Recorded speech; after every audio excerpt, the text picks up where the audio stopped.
Welcome to Higher Caliber, where each week we dive into the backstory and history of the people and companies that keep America running.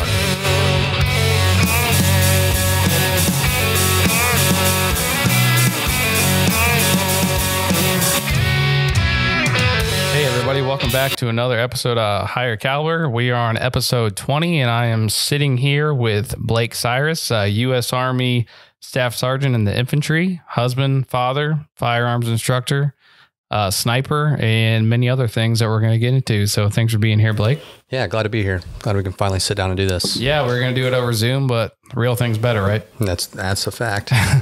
So you graduated from Lucas. Actually, I went to school. I graduated from Madison. Okay. I went to school at Lucas a few years. Okay. 5th grade and 8th grade. Those are the only 2 years that I went down there. Family's been here forever, but I graduated from Madison in 2011. Cool. So when did you join the Army then? I actually joined the Army in 2010. I joined the Ohio Guard. Okay. That was the first few years of my career. I joined there July of 2010 as a 12 Bravo combat engineer. I was with a mobility augmentation company out of Lorraine. Couple training rotations with them, deployed to Afghanistan with them. Kind of got bored with that. There's no great jobs around here. So I'm like, Screw it, man. I'm going to go do the real thing. I'm going to go do the real thing. I got a conditional release from the Guard in late 2014. And then 2015, I came onto active duty, actually as an 18 X-ray, but I was not in the greatest of shape. 18 X-ray is a SF candidate. Okay, that's right. When you just straight up come in, you go to 11 Bravo Infantryman OSA at Fort Benning, and send you straight to airborne school, and then you go up to the Special Operations Prep course, and then into selection. However, I was not in the best shape that I felt I needed to be at that point. So once I got to Fort Benning, I dropped that contract voluntarily, and I ended up going to Fort Stewart, Georgia. I was there for a couple of years. I actually went to SF selection. From there, did make it. How far did you get? Insert reason here. I was a 19 day non-select in January of 2016. I went the whole way. Okay. And just did not get picked. I was young. Yeah, I've told people that happens, and yeah, when you first hear that, that's kind of odd for people to understand. Yes. Yeah, so I got a 6-month return date. Life got in the way. I ended up deploying, had a kid. Life got in the way. I'm like, oh, I'll go later. Did you have your first kid before you deployed? So no, I was actually on my 3rd deployment when I got back from my 3rd deployment. 5 days before my oldest was born in 2016.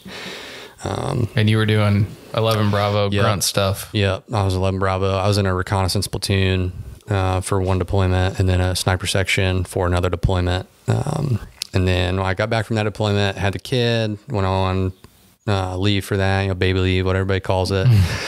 And then we did a train up NTC rotation, and then I went to sniper school in 2017, and then ended up PCSing, permanent change station, moved to Fort Riley, Kansas, where I immediately started networking and got into a sniper section immediately out there. Normally, when you go into a sniper section or a reconnaissance platoon in the light infantry, so in the light infantry, all the reconnaissance platoons within an infantry battalion are infantrymen, not Cav Scouts, like how they are in the heavy world, the Strikers and Bradley world. The recon platoons within the infantry battalions are Cav Scouts. Well, in the light infantry, it's not that way. It's infantrymen, and you go through whatever selection process that battalion has deemed necessary. 3 days, 5 days, 7 days. So it's all battalion. It's all battalion internal, and they pick from the line companies the normal grunts, and you get to volunteer with whatever prerequisites, and you go over and you try out, and you get picked, and if you get picked, they'll throw you into insert X position here, whatever is based off of your rank. Usually, a reconnaissance team is usually 5 dudes in an infantry battalion, 5 soldiers, whatever you want to call it. You got the team leader, who's usually a staff sergeant, E6. Then you have the assistant team leader, who's an E5. Then you have your senior scout, who is a senior E4, sometimes an E5, like a newly promoted E5 sergeant. And then you have an RTO and then 2 scout observers, SOs. So you guys are stacked, basically. Yeah, stacked. And they're all, by the per book, they're all Ranger tab slots, all Victor slots. Just meaning someone that has gone to... Yeah, not in a battalion, but has a tab. Correct. Yeah, they have a tab. They're technically MTO'd. They're slotted to be a tabbed guy. Most of the time they're not. A lot of times, most of the time the team leader is tabbed and the platoon sergeant and the platoon leader are tabbed.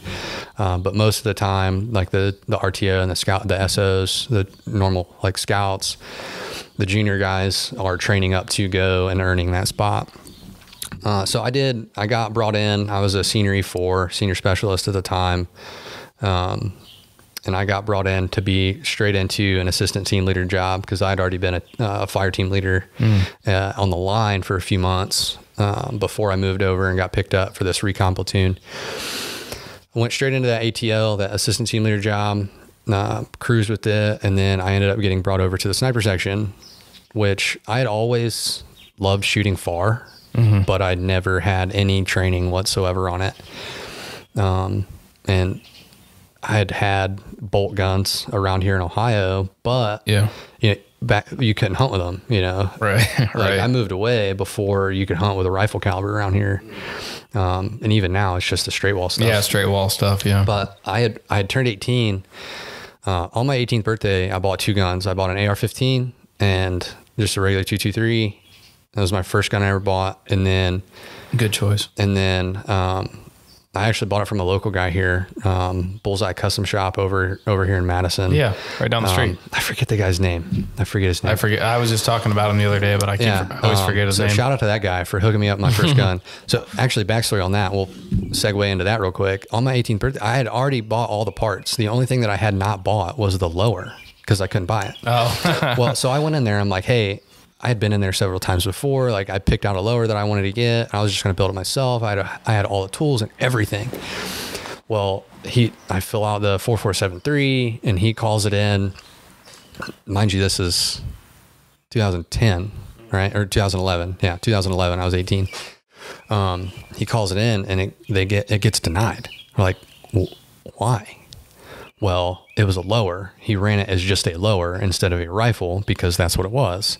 So they came back like, oh, that could be a pistol. Multi-caliber, multi-purpose. Still happens a lot. Yeah, it does. And then I didn't know, I was still like, I knew a little bit about guns. Right. As I thought I knew but when you're 18, Yeah, I was super excited. I'm like, man, why did I get denied on this? So he actually helped me out. I just brought all the parts that I had in and we built that gun right there. And then later that day we did the next day, we had to do it the next day, the 4473 again for the same lower, but it was completely built that time with a stock on it and a 16-inch barrel, everything legal, whatever, and got to proceed instantly. Mind you, I'd already been in the Army for 10, 11 months at that point because I joined when I was 17. Yeah. Between my junior and senior year of high school, I already had a secret security clearance that had gone through and everything. So like, there's no reason that I should have got denied. But yeah, that because it was labeled as multi-caliber, multi-purpose, whatever, it could have technically been a pistol. So the NICS check came back as a deny. We built the gun, got it good to go. Still have the gun to this day, whatever, and I went to Walmart down at Possum Run at 13 there, and I bought a Remington Model 770, like their cheap bolt gun, chambered in 7mm Remington Magnum, because I didn't know anything. It was like cool. It was like $297. Like, oh, that's cool. So I immediately took it home and I put some blue painter's tape over the scope and I rattle canned it. That was 2011. Yeah. So that was probably right when they got guns back at Walmart. After Rosie O'Donnell took them away. Yeah. So they hadn't had guns back at Walmart very long. Yeah. Very long at all. And I bought that Model 770 down there and a couple boxes of ammo. And I went down to my uncle's house and I'd put a pie plate up at 100 yards and I'd shoot it out of the back of the truck and I'd like down at his farm, I thought I was the coolest guy in the world. Yeah. I'm like, man, this is cool. And then that was 2011. Fast forward to 2015 when I got into this, into a reconnaissance platoon and moved over to a sniper section. I shot a real bolt gun for the first time. Okay. Like a man's bolt gun. A man's bolt gun. It was still Remington, made by Remington. The model, the XM20. It was still the XM2010 at that time. The Army's Remington 700. Yeah. So what they did, they had the Remington 700, the M24s. Okay, that's what they had. Yeah. For a long time. I don't know when they came into service, but they started going out of service around the 2011 timeframe, I believe. I know the guys had them, I want to say during the invasion and everything. So, well, dudes had them up until, I remember seeing a couple people rolling them around on my first deployment, 2012, 2013 timeframe, in Afghanistan. I don't know who those dudes were. We didn't work with them. I was route clearance back then. I was a combat engineer, so I didn't know much about the infantry stuff at that point. But yeah, so this was an XM 2010, and what they did with the XM 2010 is they took all of those M24s, they took the barrels off of them, kept the actions, and then put the M24 was chambered in 308. They're 7.62 by 51. Well, they took those barrels off and they rechambered them into 300 Win Mag, 300 Winchester Magnum, and then put them in a more modular chassis. And these guns were designed for the valleys of Afghanistan, shooting from ridgetop to ridgetop, down in, whatever, having that power, and then having that heavier bullet with a higher ballistic coefficient, getting longer shots. And it took the max range of that, the max effective range of the M24 of from 700 to 800 meters, depending on the shooter, out to 9, 10, 11, 1,200 meters. Yeah, around ranges there. you actually need for Afghanistan. Right, exactly. Nobody's shooting at you. You're either getting shot at from 30 feet or 1,000 yards away. Right. Hardly any time it's going to be anything in between. Right. Because it was either, hip fire from AK from a building 30 feet away as you're walking by, or the next ridge line over with a PK. Right. So yeah, that was the first gun, the first real, I call it the first real bolt gun that I ever shot at 300 Win Mag, and I didn't know what I was doing. They put me behind that gun. They're like, here you go, man. There's a target out there, 750. I didn't know anything about dialing for elevation. I didn't know anything about wind, anything like that. Were you good at math in school? Well, no. I always like to know. I was good at math, but I absolutely hated math. And did you know any of the teachers from Madison? No, not really. So I actually stopped taking math in 9th grade. 9th grade was 10th grade was my last math class that I took, and it was geometry, and I don't even remember the guy's name. He was a basketball coach. I don't remember his name. It seems like every math teacher is a basketball coach. But I don't know. Are you required to be a basketball coach or what? You must be. In 9th grade, I took math. Was it 9th grade or 10th grade? Anyway, I took Algebra 1 with a teacher named Mrs. Bush. This is an old lady, and she hated me so much. I was an asshole in school. I was just a hellion. I didn't get in legal trouble or anything like that, right. But I was just a jerk to everybody. Just openly defiant of the rules, whatever, always late, driving fast, doing donuts in the parking lot. Well, it makes sense why you picked your career path then. Yeah, exactly. Anyway, I remember specifically getting into an argument with Mrs. Bush about algebra and the Pythagorean theorem specifically, a squared plus b squared equals c squared. And she's like, you're going to need to know this someday in your life, so you need to pay attention. I'm like, no, I'm not. I'm literally never going to do that. I need to know how to count dollar bills when somebody pays me. Right. Because I took carpentry, at Madison. That's my entire family. They're carpenters, construction workers. That's what I was destined to do. And this was before I joined the Army. So I had it planned. I'm going to work construction. I'll be around here my whole life. The only thing I need to do is count $100 bills when the customer pays me. That's all I got to do. Yeah. Well, she said, you're going to need to know the Pythagorean theorem someday. I just know it. I'm like, no, I'm not. I'll never need to know that. Fast forward to 2015, 8 years later, whatever it was. I'm out here shooting precision rifle, and I'm doing the Pythagorean theorem, and I did not know that I was doing the Pythagorean theorem until I wrote it out one day, and I'm like, holy shit, she was right. Yeah. So if Mrs. Bush is still out there, she was old back then. She's got to be real old now. If you're still around and you happen to listen to this, thank you for teaching me that, because I use it almost every day, and I have for the past 8 years. Since 2015. When did that click that you're actually using it? That day on the range when I did not know shit about shooting guns. I'm like, wow, I cannot hit this target. Like 750 yards is not that far. Like, you're thinking comparatively, yeah. I didn't know anything. So I'm over here asking my platoon sergeant at the time. His name was Pedro Ortiz.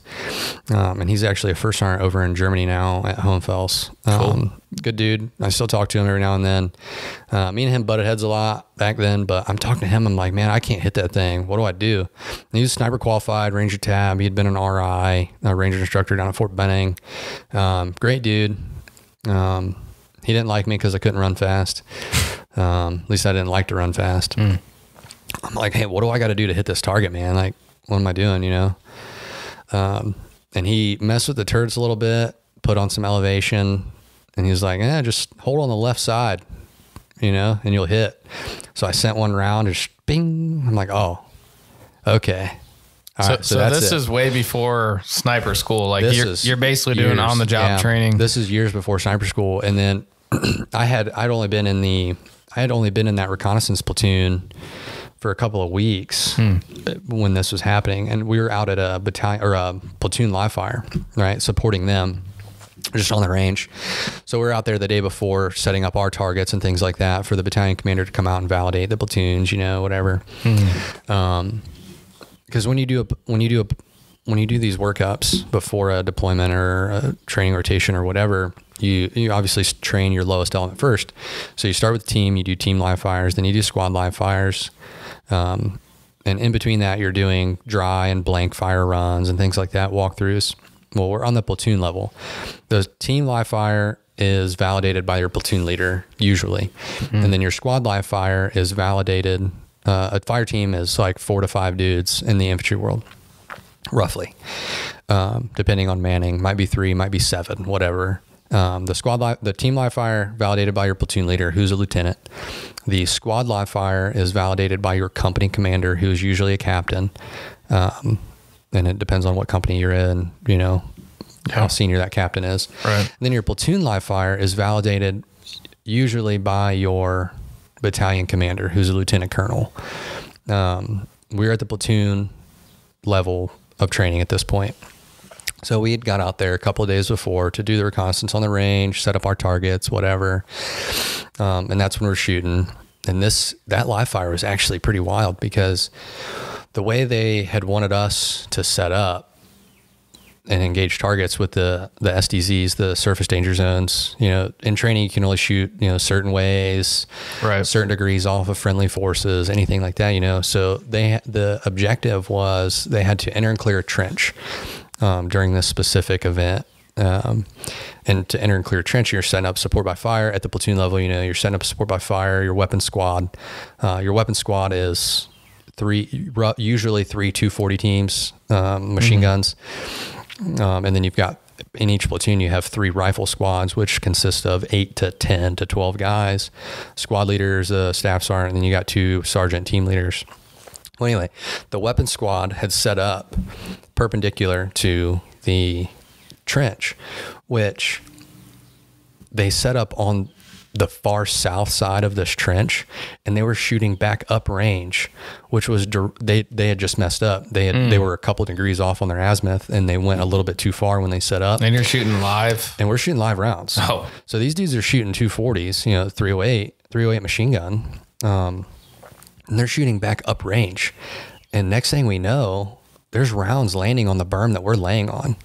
This was an hour after Pedro Ortiz had taught me how to shoot this gun. So I'm like, what is going on? I actually have a Snapchat video of it from back then. I'm laying down on the ground in this fighting position that we had built, and there's tracers going over our head, just a few feet. So we're like trying to call it up on the radio, but nobody's stopping shooting. So we're like, there's nothing we can do other than just get down behind this berm and just hope. You know? Not get Pat Tillman during a training exercise. Seriously. Everybody was fine. Everybody was safe. The rounds were skipping a little bit on the berm. And then they put a few safety measures in after that. Yeah, I hope so. They put a backstop, some engineered tape with some chem lights on it. Cause this is at night, this was 1 or 2 o'clock in the morning, whatever it was. Dudes were tired. Everybody was still safe. They went a little bit too far and they were a couple degrees off, when they were shooting. Right. It was safe in retrospect, thinking about things. Right. Now it was like, wow, that was bad. That was bad. Anyway, yeah, that was the very first day. So like I had a come to Jesus moment, learning how to shoot far that day. Well, thinking I learned how to shoot far that day, and then getting shot at by our own dudes. that was wild. But yeah, Pedro Ortiz was the dude that sent me to sniper school, about a year and a half later, 2017. So was that just something that was, destined to happen? Like kind of like going to, like an airborne, like going to 82nd Airborne and not having jumped yet. Like, well, you're going to jump, kind of thing. So no, you still have to earn the spot. Okay. If you get pulled in the sniper section, you're, what they call, there's 3 different levels. We kind of steal this from the Marine Corps. We don't use it that often, but this is how I like to explain it to people. You have slugs, then you have pigs, and then you have hogs. The slug is a rifleman, right? The slow, lazy, untrained gunman. Just any Joe Schmo, private or specialist. You have a pulse. You have a pulse and you can pull a trigger. Yeah. You're a slug. And then you have the pig, the professionally instructed gunman, meaning they were taught by someone how to shoot far, not just, enter a clear room kind of thing. Like they can shoot good. These are usually going to be your dudes that have just gotten into a sniper section. They've been there for a little while. Like they've been to a couple of ranges. They've shot far. They've competed or some sort of instruction where they can consistently. Is it a rank thing at all? Like, is it like E4s that aren't sniper trained usually? Yeah, usually. So the way an Army sniper team is, we don't, we run in 3-man teams usually. That's how it's like built around doctrine. Yeah. We run 3-man teams. So the team leader is a sergeant or a senior specialist, a senior E4. And he is going to be your primary spotter. More talking on a radio and watching kind of thing. And then your senior shooter is going to be your shooter. Right? Your more senior of the other 2 that are left is going to be your sniper, your primary shooter. And his primary weapon system is going to be that 2010, that 300 Win Mag. Well, it's changed here recently. Yeah. We got some new guns within our inventory and things like that. But back when I was a sniper, I carried a 2010. 300 Win Mag. And then you have your more junior guy, like an E2, E3, like a private or a private first class, who's going to be your RTO, your radio telephone operator. He's going to he's going to carry your radios, he's going to carry your extra batteries. He's going to carry the upper to the 50. Because we depending on the mission, we carry up to 3, 4, 5 weapon systems sometimes with those 3 dudes. Your team leader is going to carry the SAS, the semi-automatic sniper system. So 308 gas gun. It's AR-10 is all it is. It's overpriced AR-10. Built my Knight's Armament. They're great guns. Don't get me wrong. But anyway, he's going to carry the SAS 308. Primary shooter's carrying 300 Win Mag. And then your RTO, depending on the mission, I always like to have my RTO carry a 249. Just more is less, right? 1 is none, 2 is 1. So I always like to carry the belt fed for my rear security. If that wasn't feasible, if it was going to be too long of an operation, we needed more batteries or more water or whatever, I'd ditch the 249 and trade that in for a 320 and more batteries and more water. And then I'd have him carry an M4, but never put your M4 or your 320 on the bottom of your M4. That's just silly. So did you guys have M4s along with the other rifles? Yeah, Like so- just pretty standard. Yeah, so that's how the MTOW is. The RTO is MTOW'd an M4 with an ACOG on it, PEC 15, standard rifleman, loadout, whatever. But we always made deals with our scout platoon to get 249s, or we'd go over and we'd pull them from the S shops that don't need 249s. Like Right. S1 doesn't need a 249 on their LMTV. You know what I'm saying? No. Like the TOC security, who's infantrymen that are pulled from the line companies, like they're gonna take care of the TOC. You know what I'm saying? Like S1 doesn't need the 249s, so we take them, and they're ours now. And that's where we'd get those from. But yeah, we'd carry that M4 with a 320, a couple extra frags and flashbangs and smokes, whatever. I remember seeing the 320 for the first time. Like Yeah. what is, so we had 203s everywhere. Yeah. So yeah, when I first came into, we had 203s, and I saw the 320. So it's I was going to say, can you explain that a little bit? So the M320, it's built by HK. It's a grenade launcher. It's 40 mic, just like the 203 was. But you can put it on the bottom of your rifle, or you can pull it off and shoot it standalone. It's got a buttstock that can come on and off. It's got a flip up leaf sight. They've got lasers that go on them that automatically adjust for your range. I didn't know they were made by HK. Yeah, they're made by HK. They're pretty awesome. I really like them. I only like shooting them standalone though. Because they have, since they can shoot standalone, they have built like their own pistol grip. So they're heavier on the rifle. Maybe they're a little bit heavier than the 203. I don't know the exact like weights on them. Like I'm not that weird, Right. I probably knew it when I was a specialist studying for the board, but yeah. I don't all care. the obscure stuff. Yeah, it was 10 years ago. I don't care anymore. Yeah. None of that matters. But yeah, the 320 has a built-in pistol grip, so you can shoot it standalone. So I always like to carry it off the side, and they make holsters for them. S&S Precision I think it's S&S Precision.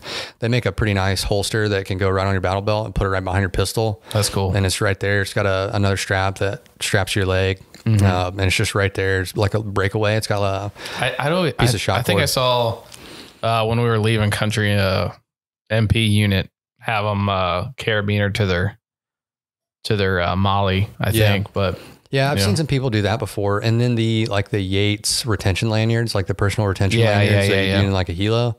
I've seen a lot of people like clip them on those before. That way you can unclip it from your vest or you unclip it from your belt or whatever. It's retained, so you don't lose it because it's SI. It's a weapon system. You don't lose it. Thanks, Joe Biden. And then you can just drop it and then run away, and you're good to go, and it's going to follow you. Obviously that's not best case scenario, but you have some good retention that way. It's not the same. It's kind of like the same as when you used to see, your company commander, your battalion commander walking around with his M9 and a Blackhawk Serpa holster with the 47-foot elastic lanyard. Well, lanyard you guys still have to have a lanyard, right? No, we're not required to. No, not anymore. The holsters that come with the M17s now do not come with a lanyard. Really? A lot of people I guess they don't have a lanyard loop, do they? They do have a lanyard loop. Is that one of the requirements? Yeah. Okay. The M17, all three frames that came with the M17 have a lanyard loop. Well, I guess that makes sense because the 19X has a lanyard loop. So yeah, that was probably written into the contract. Right. One of the requirements. Yeah. But I've seen lanyard loops like laying around the arms room, the supply cage and stuff like that. But I've seen people use them like recently over the past couple of years. Some people actually need them. Some people do. There's some crazy people out there. Not the people that would actually use them, right? But yeah, the people that would never clean it on a deployment. Right. Still has the same round chambered or doesn't have a round chambered at all. That's more likely. Yeah. But back to the three guys. Oh yeah. So the three guys. So team leader, primary shooter, RTO guy. Of those three dudes, sergeant, usually like a senior PFC, a sergeant is going to be your team leader, senior PFC or a specialist is going to be your primary shooter. Then usually like an E2, like private or a PFC is going to be your RTO guy. Somebody who can work a radio. Somebody who can work a radio, yeah. I see dudes like 11 Bravos that were better with a radio than the actual, like the 25 uniforms, the commo dudes. Actually, when I got in a recon platoon, so I went through recon selection with a dude from my platoon when I was at Fort Stewart. We went through a selection together. There's 8 or 10 dudes. I want to say 8 or 10 dudes that went through that selection during that time. And this one dude he was a stud. His name's Tatum McNichol. He's not in the Army anymore. He might be in the reserve still. He's not active duty. I know that.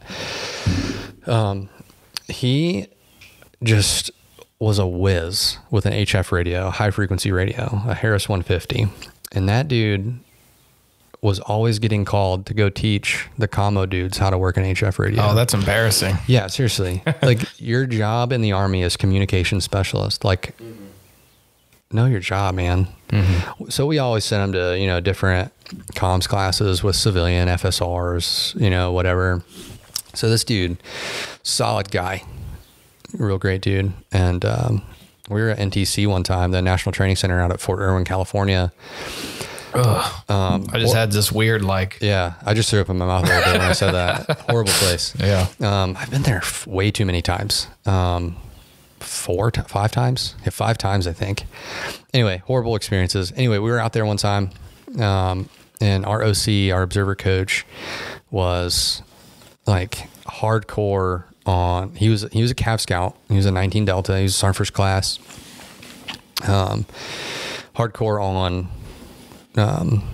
when I say it, emissions control, right? So MCOM is what they call it now. So not talking on the radio too much, because anybody that's been to NTC knows that as soon as you key up a mic on FM, you're going to get indirect fire, because that's what Black Horse does. They know where you're at. Mm-hmm. They can find you, just like everybody else, every other military that we are peered with, right? Or near peer with. They can find you.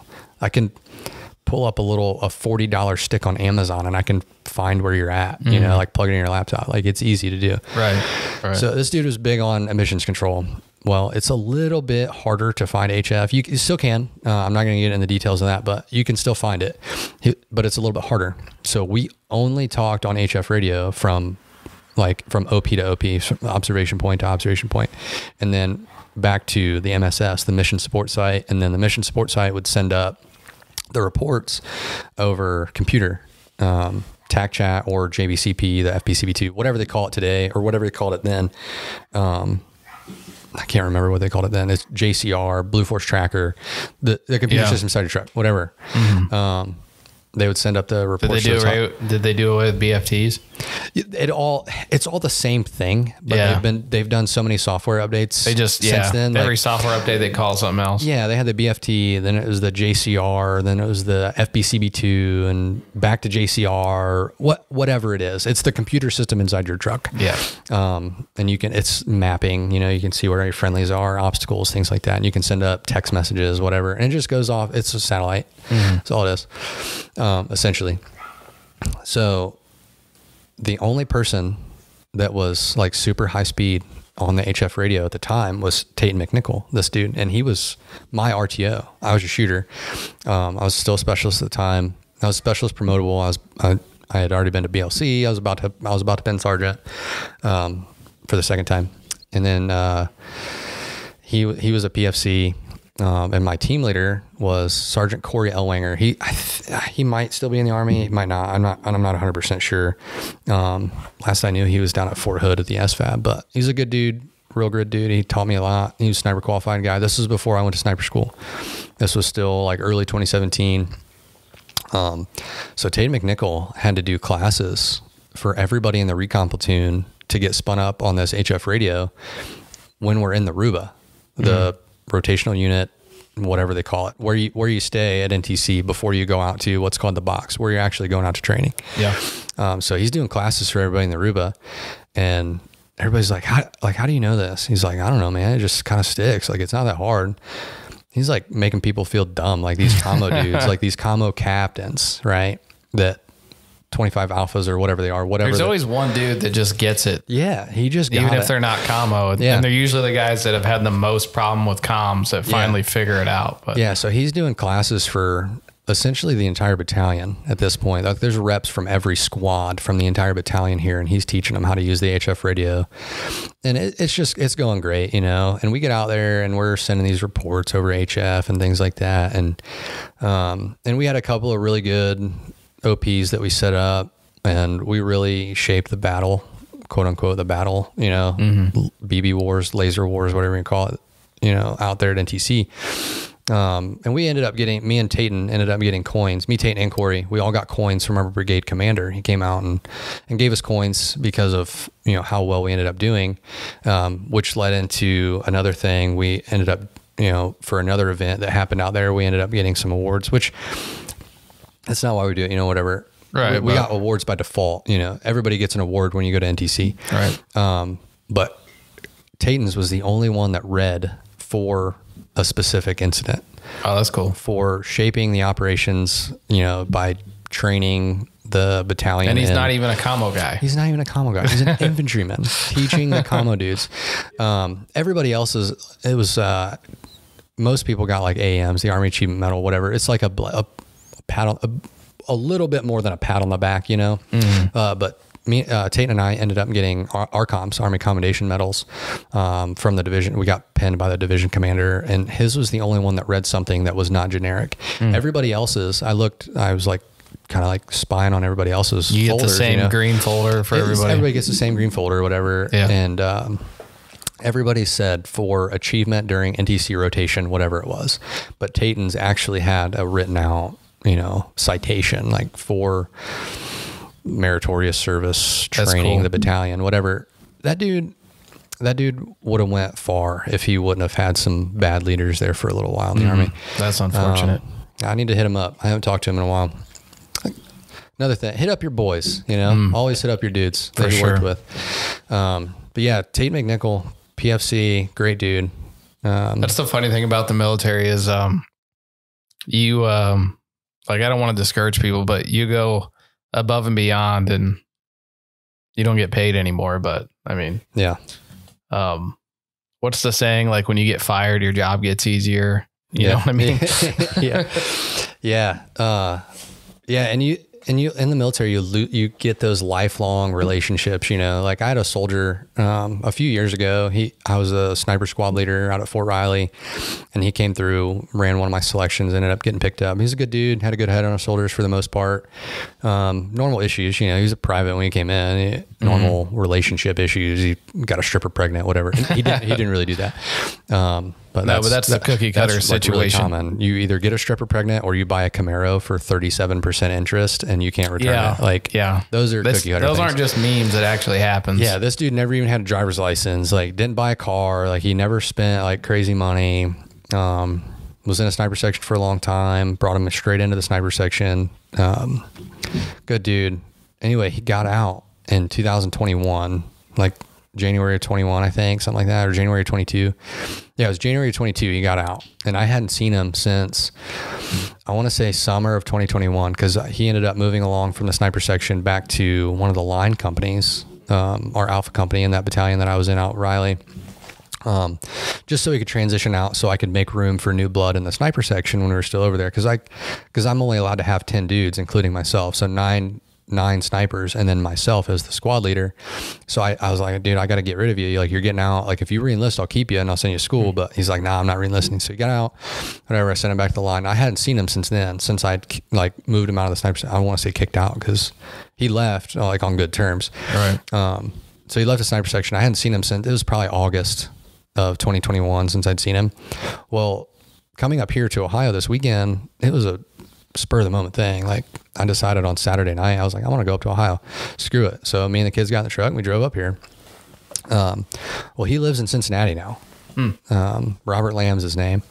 Good dude. I called him. I'm like, hey. Any relation to Kyle Lamb? No, he's not, unfortunately. Or fortunately, depending on who you're talking to. Yeah. So I called him. I'm like, hey man, what are you doing in like 20 minutes? He's like, nothing. Why? I'm like, well, let's go get lunch.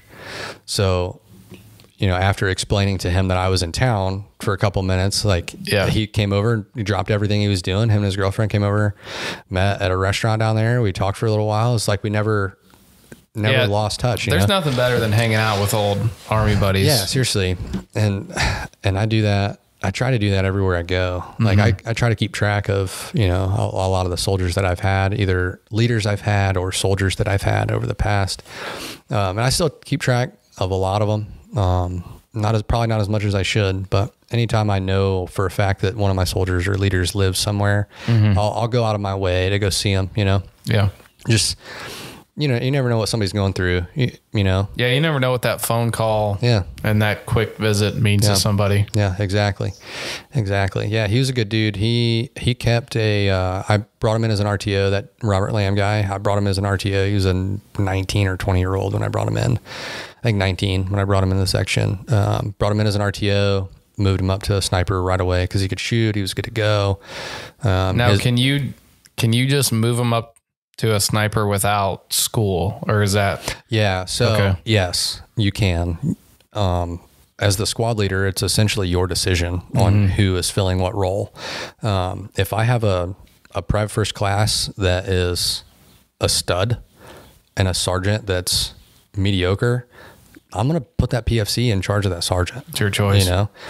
Now if that sergeant's sniper qualified, he's still going to hold that team leader position, but I'm going to rely on that PFC, that private first class, a lot more, than a normal PFC or, some Joe Schmo on the line, whatever. So the barrier to entry is not necessarily sniper school. No. So you're not going to go to sniper school unless you're in a sniper section. Okay. Unless you do some really weird things. Because nobody's going to sign off on that packet. Does that packet to go to school? It varies by installation, You might need to submit one piece of paper to one dude to get a school slot, for air assault, or like if you're at Campbell, like everybody goes to air assault school if you're at Campbell. Right. You have to be airborne qualified if you're at Fort Bragg or whatever they call it now, Camp Liberty. It'll always be Fort Bragg, but you have to be airborne qualified. You don't have to be sniper qualified to come into a sniper section. Right. Because nobody is going to pay for you to go to sniper school if you don't need to be sniper qualified, That Bravo 4 is earned after you've been trained by a sniper section, and then they will send you to school when you're ready. I'm not saying that the average person can't just go down to sniper school and pass, because you can, because it's happened often, because they teach you everything you need to know, but your time will be much, much, much more enjoyable if you already know the job when you get down there. Yeah, I was going to say, out of all the dudes I know that went to sniper school, like one of them came back sniper qualified. Yeah. Because besides the recon stuff that we knew, it was just like, all right, go see if you can pass kind of vibe going on. So it's changed a lot since I went a few years ago. Yeah. What was that like? So day one is when I went, you had to take a PT test. That was the very first thing you did. You showed up like 05. Just a standard APFT. It was still the APFT then. You do, 2 minutes push-ups, 2 minutes sit-ups, and a 2-mile run. I don't remember what the standard was. I think it was just 70% each event or something like that. Like nothing crazy, like nothing just over the Army standard. Passing. Yeah, just barely over passing. I guess that's pretty standard with any school. Take a PT test. When I went, you showed up. So I actually went to sniper school twice. The first time I went, I failed. Which is very common, obviously. Very common. We'll get into that. And then I went a couple of years later as a sergeant and passed. Anyway, this first time I went, PT test, show up, I think it was 05. It's like a normal like PT test work call, like nothing crazy, nothing super early, nothing super late, whatever. Like 05, you show up. That's pretty early for a lot of people listening. I mean, that's early for that's early for everybody. I don't care who you are, but that's like a normal PT test work call. You're showing up at 4:30, 5 o'clock. But you had to show up in PTs, but you had to have your ruck packed with a certain packing list, but then you had to have a duffel bag with the rest of the packing list items that you needed for school. Because what we did was, while you were waiting to do your push-ups and sit-ups, you were doing a layout with one of the other cadre members to make sure that you had all of the items on the packing list. So you weren't going to be, inefficient or, incompetent at, like during the course. So you make sure you had everything. So you do the layout, you do your push-ups, sit-ups, and then the 2-mile run.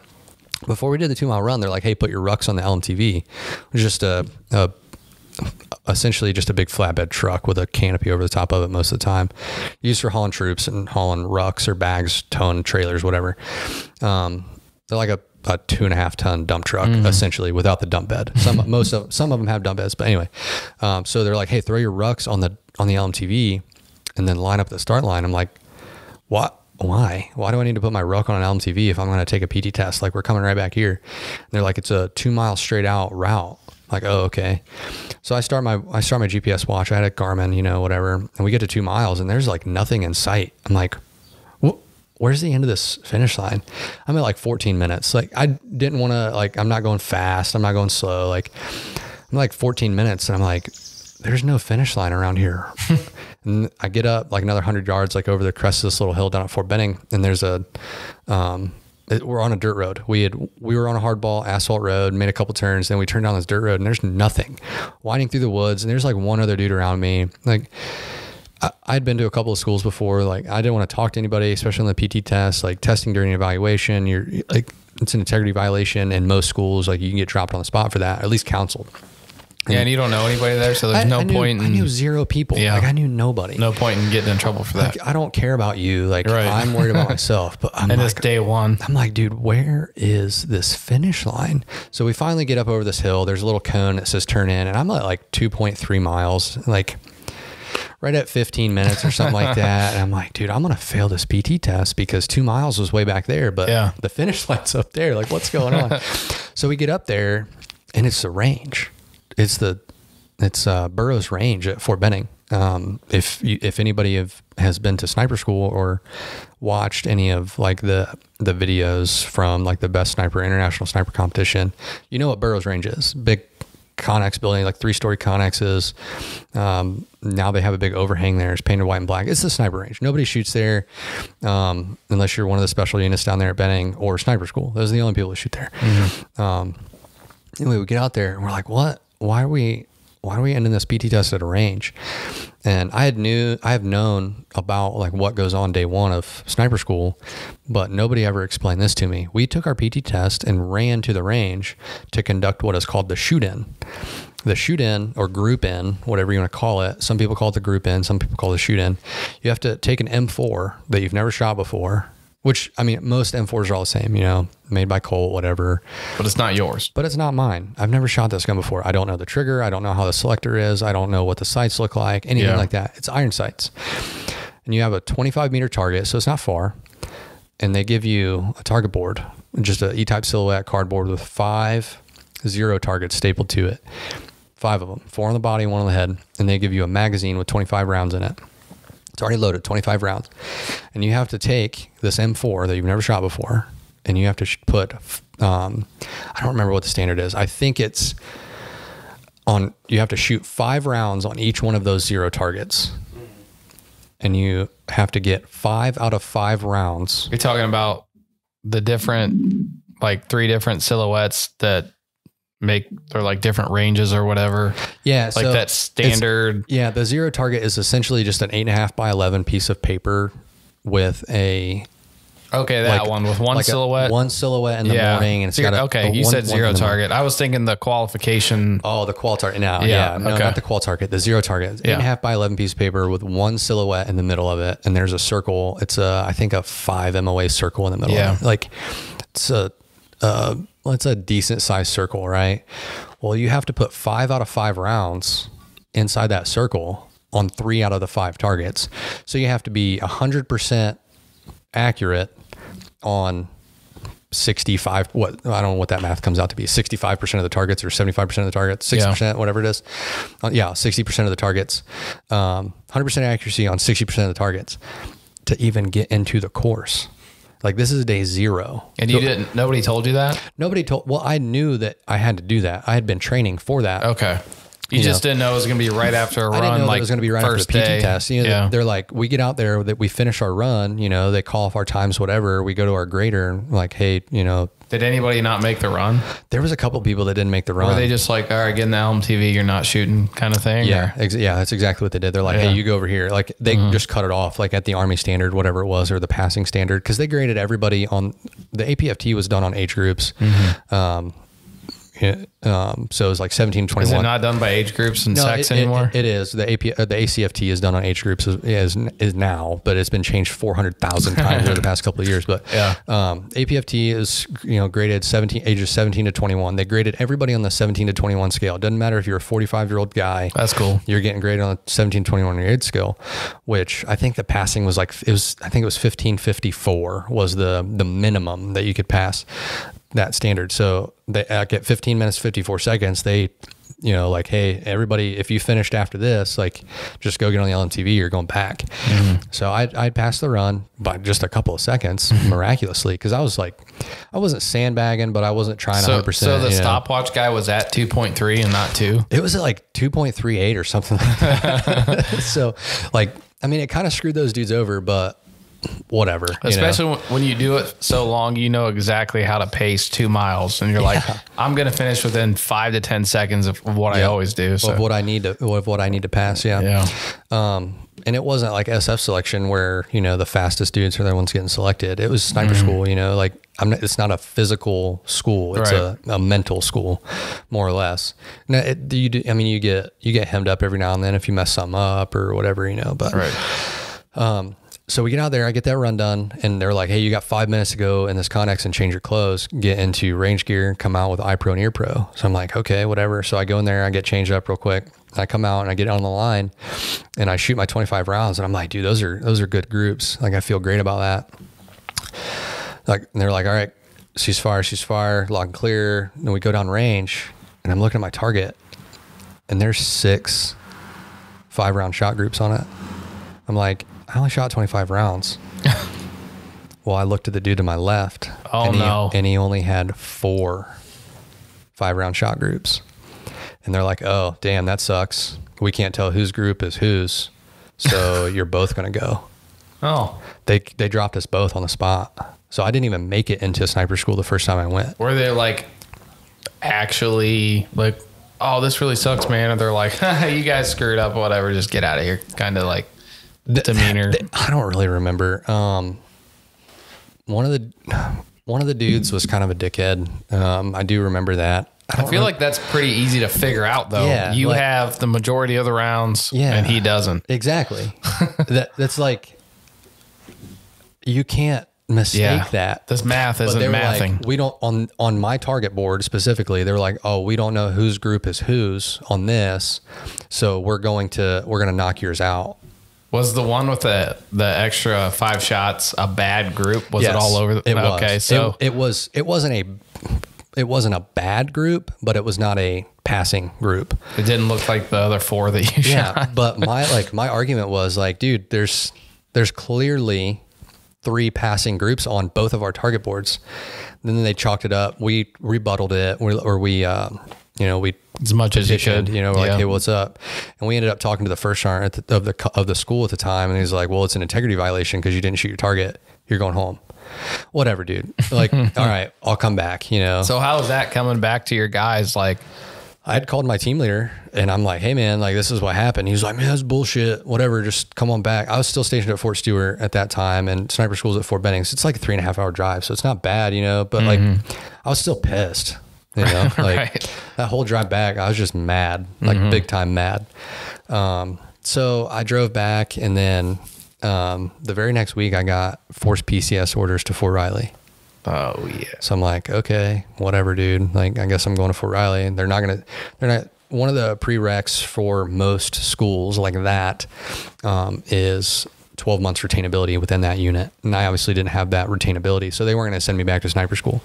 So I went to Fort Riley, PCS'd up there, and then ended up getting my wife pregnant with twins. Went on a short rotation, did some stuff outside of the sniper community. So when, by the time you had your twins, how many deployments were you in? 1? No, I had 4. 4. Okay. Then. You already had 4. Okay. Yeah, 4. I had just finished up my 4th deployment when I got there. Only one to Afghanistan, only one long one to Afghanistan, Europe, and then Africa as well. Few trips over there. How long was your long deployment in Afghanistan? Just shy of 10 months. It was like 9 months, 3 weeks or something like that. Was the long one to Afghanistan. I think mine was 10. Yeah. Anyway, so I'm at Fort Riley, straight into a sniper section. Like I said earlier, I was there for a couple months. Then we found out my wife was pregnant with twins, high risk pregnancy. They deployed to Europe, went on a rotation to Europe, not deployed, technically deployed, but anyway, right. Tomato. Went on a rotation to Europe. They're like, hey, you're gonna hang out around Riley since your wife has, you know, high risk pregnancy. I actually ended up getting thrown on a mounted horse unit. It was like a ceremonial unit. Scouts out, man.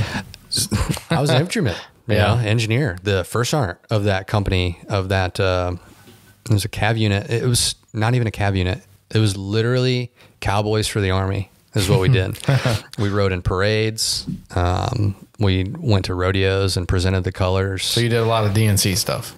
We did 0 DNC. Really? 0. I wouldn't say 0. We did a little bit. We did a little bit of dismounted stuff, but everything we did on horseback. That's cool. So we just ride in lines on horses, you know, and carry flags. Did you ride a horse before that?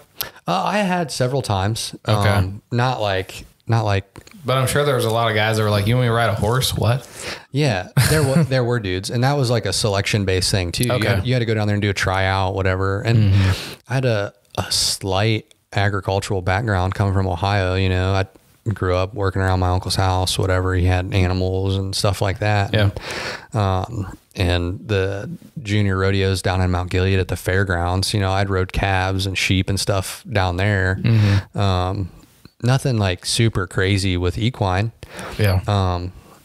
But more than most people. More than most people. Definitely more than me. So more than most people, but not like extensive knowledge, you know. So I got picked up on that, and I did that. Did a lot of TDY, which is temporary duty, right? So we went around. We'd go up to Wyoming to rodeos, down to Oklahoma, Texas, all over the stuff. The coolest thing probably the coolest thing I did was I went to a conference with the commander of that unit. And we went down to McAllen, Texas, which is far south Texas, like all the way down on the border. And it was called NAMUCA, however they say the acronym, North American Mounted Unit Commanders Association. And we were the only military unit there. This is a conference for, you know, horse patrol law enforcement units, NYPD, the Canadian Mounties. I was going to ask Mounties. The Border Patrol has a horse patrol unit, and they were the ones that hosted it this year. That year, it was 2018. It was like April or May of 2018, I believe we were down there. And I got to ride the Rio Grande River Trail on horseback. That's cool. With the Border Patrol and a bunch of other cops. Well, we're down there doing this, and the Texas game wardens, they've got like like the rigid hull inflatable boats, you know, like fast, like very nimble, rigid boats. Yeah. Well, they've got 240s mounted on tripods on the front and backs of these things because they're patrolling the Rio Grande, you know.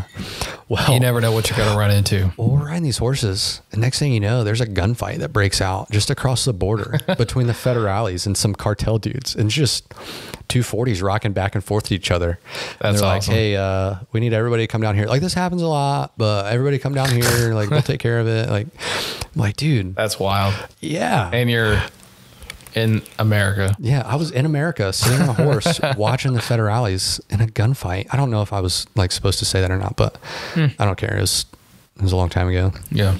Watching the federales get in a gunfight with these cartel dudes, and there's like people swimming back across the river and stuff. Like, it was wild. Like, that was pretty cool. Yeah, those guys were cool. At that point, I was like, dude, I'm getting out of the Army. I'm gonna join the Border Patrol. Like, this is where it's at. And they've got special operations teams and stuff like that too.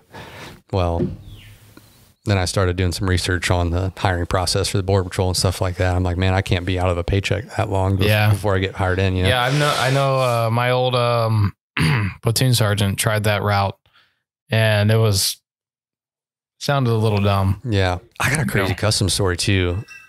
I don't even care to say it. So when I was coming back from my last deployment, which was just a few months ago, I was over in Europe, and we were coming back. We had a huge ordeal with our flight. We took off. I had driven over to, I drove over from the country where I was at to Ramstein in Germany. And we caught I don't know what they call them, like like a rotator flight is what they called them, a rotator flight. So it was like people PCSing from Germany or Italy or whatever back to the States. So there's like families on these flights. It's mostly military, but there's like spouses and kids and pets and all kinds of stuff on this flight.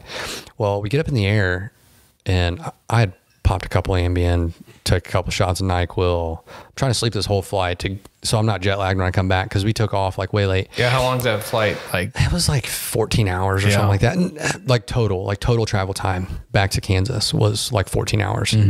That first flight, we were supposed to go from Ramstein to Baltimore, Maryland.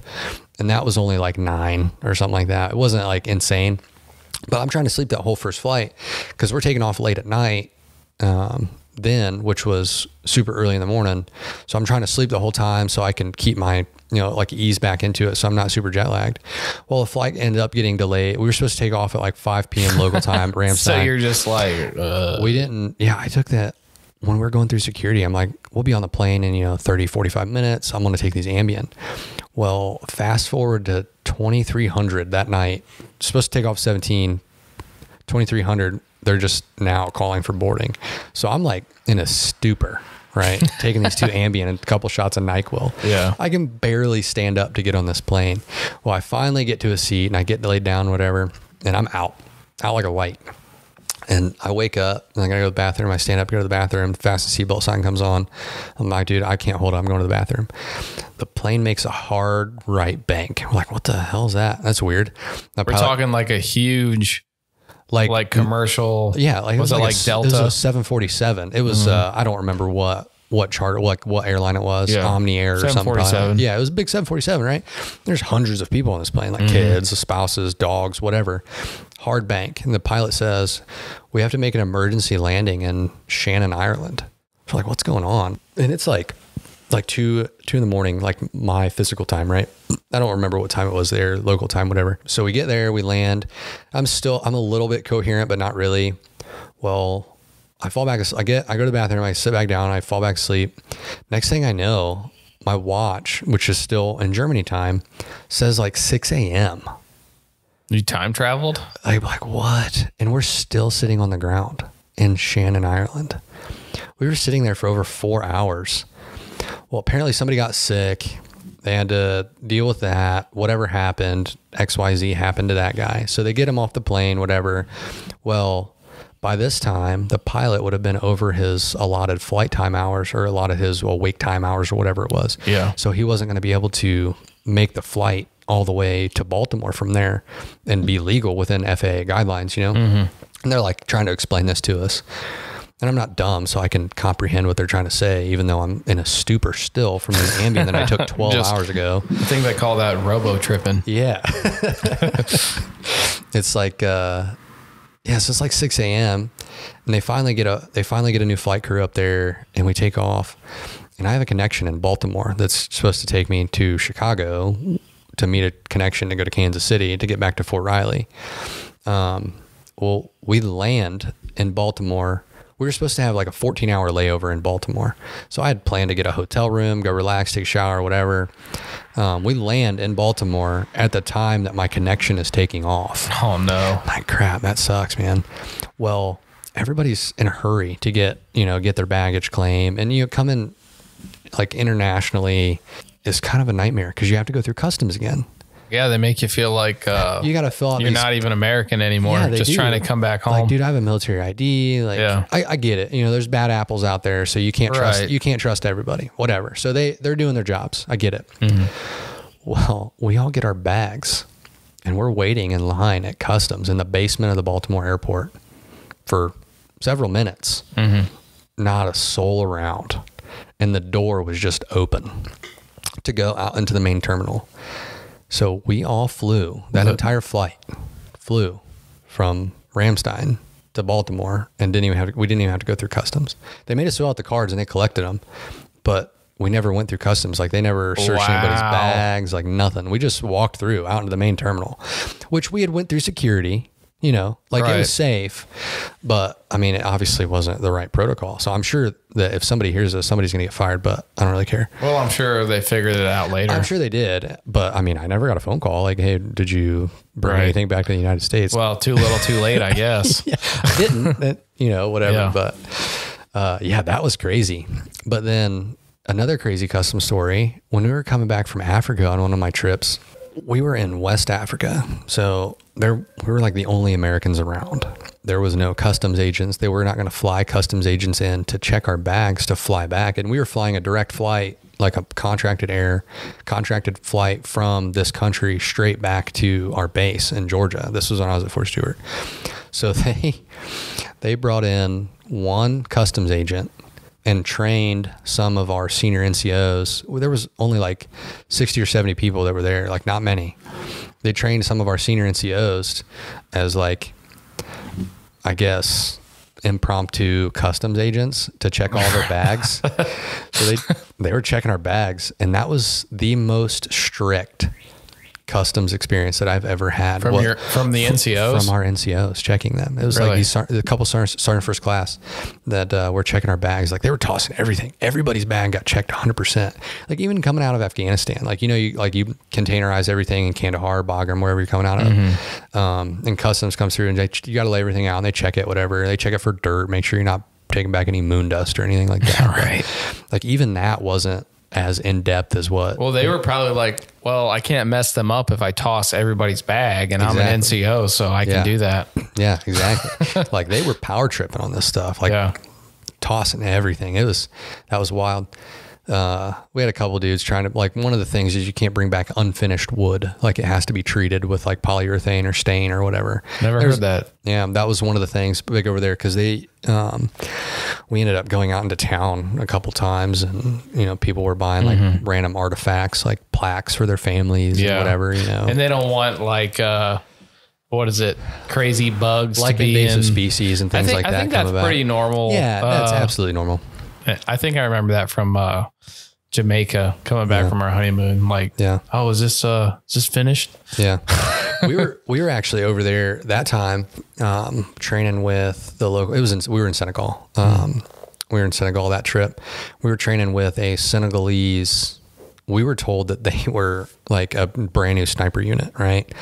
I was in a sniper section, and we were told that they were a brand new sniper section, so we needed to help train them up a little bit. So we're talking to these dudes. They're like, "Wow, these guys know a lot for being a brand new sniper section." Well, we trained with these dudes for like 3 weeks. We did live fires with them. We went to the range all the time, and we had a couple augmentees actually from the New Hampshire National Guard, an SF dude, and then another sniper qualified guy. What's augmentee? They came and helped train with us. Okay. They get sent from another unit, and they get attached to us or attached to anybody to help out with a specific task. So they were augmentees to us. This master sergeant, special forces medic dude, who knew a lot about long distance shooting, and another guy that had he had a governor's 20 tab from up there in New Hampshire, which is like the state version of the president's 100 tab. Means you can shoot really freaking good. And he was sniper qualified, and he'd been in a sniper section forever. He was a sergeant first class. Anyway, we were training with these dudes. Well, come to find out, like 3 weeks later, right before we leave, it was their version of like a tier 1 special missions unit, not a brand new sniper section. Oh, We're like, you guys should have been teaching us this entire time. Why were you leading us to believe that we were teaching you? how long did it take for you guys to figure that out? Like 3 weeks. Really? We're like, wow, these dudes are good. Like they're really proficient. Like they know their job. And they finally told, like, we knew that something was up. Like we knew something was up, but it took like 3 weeks before they finally told us, like, yeah, we're like tier 1, you know, like soft, like special operations. Anyway, we were on the range one time, and one of the dudes was taking some pictures. We had cell phones, whatever. Everybody had a phone. This was in 2016, the deployment right before my daughter was born. So it was like July of 2016, where people were taking pictures, whatever. Well, if you look in a Leopold magazine from spring of 2017, there's a picture of me and one of my shooters at the time spotting with some Leopold spotting scopes for a Senegalese special operations sniper. Why is that not your profile picture, man? It's on my Instagram. Or is it? Okay. Yeah, it's on there. And I had no idea that picture got published in the Leopold magazine. Like I had no idea. I didn't even know that they had the picture. I don't know how they got the picture. Yeah. I remember the dude taking the picture, but he says that he never sent it to anybody. Like he never posted it anywhere. He obviously had to have sent it to somebody for it to get posted. But, so I called Leopold, the marketing people at Leopold. I'm like, hey, like, can I get a picture or a copy of that? Like catalog? Cause was looking through it at a gun show or the NRA convention in Atlanta in 2017 is when I found that. I was just flipping through. I'm like, that's me. That's me. Like, what's up with that? That's cool. So I called Leopold. I'm like, hey, let me get a copy of that. Cause you couldn't buy that catalog. It was their product catalog. You had to like request it, but they had already released a new issue by the time I saw it, and got a hold of them. So they sent me that, and they sent me a hat. It was actually this hat I'm wearing right now. They sent me that. I wear this hat every day. It's either I'm wearing this or a cowboy hat. That's all I wear. Yeah. But yeah, so shout out to Leopold for sending me a hat and a copy of the catalog that had my face in it. That's You're cool, welcome man. for the free marketing. I was hoping to get that spotting scope. Even though you didn't consent. It was a DOD photo that they actually put on the bottom of it. That's the workaround. That was they put that on the bottom of the picture. It said, DOD does not endorse this or whatever. Cause you can see like I'm in an Army uniform, but my hair's long. I got a field stash going on. Yeah. I hadn't shaved. I was dirty. We were kind of slumming it up over there, but yeah, I was in the Leopold catalog for that. That was even before I went to sniper school too, using their spotting scopes, some old busted up Leopold M151s. You talked about your kids being born. What was deployment like before you had kids and after? Because I say all the time now that I have kids, like I can't even imagine how much different it would be. I'm not saying I didn't miss home, but it was kind of because you deployed before you had kids and then after. I deployed 3 times before I had kids. 1 time with 1 kid, and then I've deployed twice now I have 3 kids. I've got a 6-year-old about to be 7, and I've got 4-year-old twins about to be 5. I've deployed twice with all 3 of them, once with just the oldest and 3 times before that. I was young and dumb on, my first couple of deployments. And then it was like, I missed home, obviously, missed my family, and I had stuff to come home to. Right. But deploying with kids is just hard, man. Yeah. People do it every day, like I've gotten through it, Right. Shout out to my wife, for putting up with that. I've spent a lot of months away. I feel bad for being gone for 24, 48 hours and coming home. Like, I know you had to deal with the kids all by yourself, but like 6 months to a year. Yeah. That's, yeah, it's crazy. And I haven't done any like heavy combat deployments since I've had kids, so that's a little bit different, but, still, the overseas training rotations, you're still going. Korea, it's a party, right. Korea is a party. And I went to Korea, in 2020. So it was COVID. So nobody was doing anything. We were training, just us. But I was just cycling and drinking coffee and soju. But that was a party, but still, being on opposite schedules, like my kids are getting up when I'm going to bed, kind of thing. And it sucks. But, now we've got FaceTime and things like that. My first deployment, like everything was done on Skype. Right. The USO. Yeah. And we ended up buying a satellite, and we ended up getting satellite internet on our COP. So that was pretty cool, but we all rotated through, and the USO had like 2 phones, like 2 or 3 phones, I think. And then like 2 or 3 computers with web cameras. Yeah. That was a good time. Just calling home on Skype and stuff like that. And then we got that internet. I had an iPhone or an iPod Touch, actually.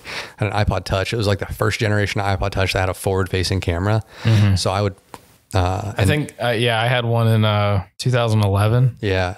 And that's like what all my deployment is on. Cause like my phone was in a duffel bag, didn't even think about it. Yeah. And, and I would take those out on patrols, like, cause I was route clearance back then in Afghanistan. Were you on the Husky? I drove a Husky a little bit, Not too much. I was a RG-31 operator, a driver, and then an arm operator and a gunner. Rode in Buffalo a couple times, but most of my miles were in an RG-31, a DO7, either in the gun, operating a Crow, or driving the thing. I would take that iPod Touch out there, and I'd put the headphones in, and tape the headphones to the mic on one of the comms headsets. You gotta do that. Yeah, so you have music in the truck. We did that for a while, and then our platoon sergeant caught wind of it, and nobody answered on the radio one day for like 2 minutes, but it was enough. Yeah. When you're outside the wire, and then that got nixed pretty quick. Yeah. You want to talk a little bit about your firearms instructor training businesses that you've gotten into? Yeah. So fast forward from 2017, 18 into 19 is when I finally went to the sniper course and passed. After I graduated the sniper course, I had been in Kansas for about 2 years at that point, a little over 2 years. I had built up a reputation with training with other units, other military units on sniper tactics, local law enforcement, things like that, which made its way into the civilian shooting world out in Kansas. And Kansas, Oklahoma, and Missouri, like that area is the hub for like the precision rifle series. Is it it's not really, is it geography? I don't know. There's just a lot of shooters out there. Yeah. I mean, maybe you got wide open land. There's some good ranges out there. I mean, the dude that started the PRS lives in Tennessee. But there's a lot of matches around that area. So I would start going to matches, things like that. And I got reached out. Somebody reached out to me, this company, Match Grade Precision. His name's Matt Howard. He reached out to me. He was like, hey, come out to this thing at Spear Point Ranch, it's a hunting ranch out there. They do like pheasant hunts and things like pheasant hunts, deer hunts, things like that. So like a gun club type deal? It's not really a club. It's a destination, really. They got they got a big cabin and stuff out there where you'll just go out there with a group of 10 dudes and hunt for a couple of days. Yeah. Like a private hunt club. It's not a club, but you just pay to go out there. It's an outfitter. Okay. Essentially. Well, they also have a precision rifle range, two separate precision rifle ranges, actually. One that's dedicated to PRS, which is the precision rifle series, with like positional style shooting, prone stuff out to 1,000, 1,200 yards. Well, they also have now, Steve Worth is the owner of that place. Now he's big into extreme long range stuff. Like there's long range and then there's extreme long range. And then you have ultra long range. Well, anyway, he's more targeting like ELR stuff now, extreme long range stuff, like stuff beyond 1 to 2 to 3 miles. Wow. Like dudes are getting close to hitting that 3 mile mark consistently on the clock like that. That's wild. It's that over 3 mile mark has been hit, on a whim. Yeah. I don't even know what the record is nowadays. Like the longest shot.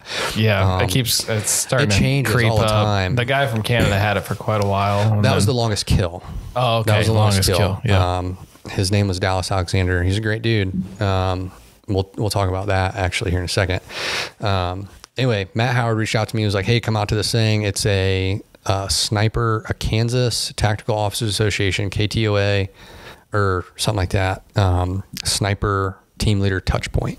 They brought in a bunch of law enforcement snipers from all over the state on a couple of days seminar talking about shooting, things like that, training workups, whatever they're doing, hosted a little friendly competition between them. Well, Matt Howard and his partner, Nate Carnahan, went out there and just cleaned house with these dudes, right? They're not law enforcement snipers. They were snipers in the Kansas National Guard. Wow. But both of them, I think both of them at the time had Governor's 20 tabs, multiple, EIC points, expert in competition points for rifle, pistol, both sniper qualified, good dudes. Anyway, they're like, hey, come out to this thing. Like, let's talk, whatever. And they offered me a job teaching with them. I had never met these dudes before ever. Right. And they heard through the grapevine, like I was doing good things over at Fort Riley. I was kind of like spearheading the sniper training within the 1st Infantry Division. At least I was trying to, you know. They reached out, went over there. They offered me this job teaching with them. I went down a couple weeks later, taught a class. This was in like November of 2019. I taught a class with them, and then sorry, my phone's going crazy for some reason. Taught a class with them, and then fast forward, you know, COVID hit. You know, we're teaching as many classes as we can. We bump the numbers down, anything like that. Well, then life happens. You know, Matt and Nate go their separate ways with different jobs because the training company is not doing great. I'm like, you know what? I can make something of that. So I ended up buying MGP from them, from the 3 separate owners. And there was another guy that was involved as well. I ended up getting it from all of them, and I became the sole owner of MGP. Well, I became the majority owner. Me and Nate were still partnered. One of the original founders. We were still partnered, teaching classes.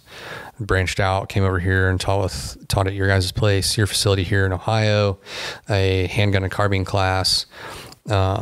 We've written POI, like points of instruction for sniper, like law enforcement sniper courses, like the basic SWAT sniper course, things like that out in Kansas, and trained some SWAT snipers out there.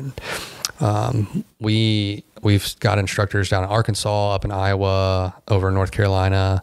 I'm living down in Alabama now, and then still have an instructor out in Kansas, 2 instructors out in Kansas. Doing big things with that. We've all been super busy with life lately. My job change here recently, moving from Kansas to Alabama. We've got other guys doing other things. So we've taken everything down right now. The website's down. I'm rebuilding it, kind of rebranding MGP essentially. And I'll actually be the sole owner. Nate is pursuing his civilian career. He's retired from the Army now, but he's got a great civilian career that he needs to go take care of all that. Right. New wife and things like that. So he's doing great things. He's doing great things out there in Kansas still. But yeah, I'll be the sole owner and rebranding MGP here soon, and hope to get back up here to Ohio to teach a long range class. I know we talked about that a while ago, that we wanted to get an LR class up here. So we need to get on that for sure. Yeah, I think a lot of people would be interested in something like that. Yeah. So if I can get the interest up here, the only hindrance right now is the land for the range. I've got the steel. If there's somebody that is listening to this that has land that I can get 1,000-yard shot on, when people ask me all the time about the 1,000-yard shot. Yeah, 1,000 yards is a new 100 yards, man. You go to, you guys don't have, there's no academy sports over here, but you go to the Finn, right? And you buy a Savage or a Bergara, and you spend, a few $100 and then put a couple $100 piece of glass on it with some good match grade ammo. You can hit a 1.5 to 2 MOA target at 1,000 yards out of the box with that gun. Right. If you do the right thing. The rifle's going to do its thing. You have to do the right thing, and you have to know how to do the right thing. And not everybody knows how to do the right thing. You can watch a million YouTube videos, but if you can't apply it yourself, you're not going to hit that. Right. The rifle will hit it, but you won't. People think that, oh, this rifle sucks. No. Yeah, I think that's with with pretty much any gun. Yeah. I mean, I've got... My sights are making me shoot low left. No, you're anticipating the recoil, bud. Yeah. So what I do, I did want to ask you, for people listening, what a good entry level precision rifle is. If you just wanted to get into long range shooting and you don't want to spend a boatload of money because you don't know if you're going to do it the next day, what would you recommend? So here's the first thing that I ask everybody. You say, people always say, recommend me some XYZ that doesn't break the bank. Right. And you probably ask them how much what they before your bank breaks. Right. How much is a boatload to you? Yeah. Give me an actual number. I've got $200 rifles and I've got $10,000 rifles. And everything in between. Yeah. Entry level is kind of subjective, I guess. Is. Right? It really is. You have to give me an exact dollar amount before I'll recommend you something. But I always tell people, if you want to get into long range, you need to go to a range where somebody has a quality precision rifle and you need to talk to them, run the action, shoot it if they'll let you, and then figure it out. Take a class that someone that offers a rental gun, a quality precision rifle, like K&M down in K&M Precision down in Tennessee. They offer rental guns. That's something I've tried to do in the past. I have the option to have rental guns. I just need to know well in advance if anybody wants that. Right. Cause I just don't have a stock. Like I'm still active duty Army, man. Like Right. I don't make that much money. Right. I don't have a stock of rental guns that I can just loan out anytime, you know. I mean, I can load you ammo for just about anything, and I can get you a gun that will shoot just about anything. Go to a match, go to a range, go to a club somewhere that has a good long range, you know, right here. What's the name of that place down in Coshocton? Thunder Valley Precision. Thunder TVB. Valley. Thunder Valley Precision. I think you can shoot out to like a mile or over a mile or something like that there.